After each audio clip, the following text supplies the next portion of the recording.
1 month now since new leadership took over at the Missouri Sports Hall of Fame. The local nonprofit is working through financial problems to become profitable again. Francis Watson is live in our newsroom now with how the organization is rebounding. Francis.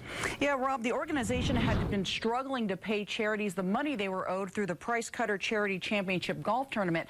Now, that's when the problems within the nonprofit really started to come to light. But new management says they're working hard to get back on track. Damaged our reputation and maybe confidence, and I totally understand that. Last month, Rob Marsh took over as CEO and president of the Missouri Sports Hall of Fame. He's been tasked with getting the charity back in the black and making the Price Cutter Charity Championship Golf Tournament successful again. I determined, those shortfalls and what we needed to add, and then at the end of the day, we ended up with 7 new events that should give us a revenue to be able to do everything that we need to do. Besides adding fundraising events for the future, Marsh has to take a look back, including questions about the organization's 2023 tax filing. The document states that former executive director Gerald Andrews made more than $1.2 million.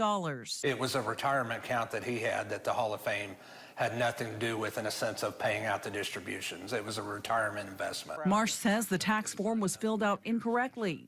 The 6 figures should have been put into the retirement and other deferred compensation column rather than base compensation. Not 100% sure on that, as I'm learning still on the forms of 990s and stuff of nonprofits. So this was all kind of news to me as well, but I knew that something was wrong when it was first announced. That obviously I knew that wasn't the case, and there had to have been some explanation with it. Marsh says his focus is getting the charities the money they're owed and revamping the tournament. I understand profit loss, and I understand numbers really, really well.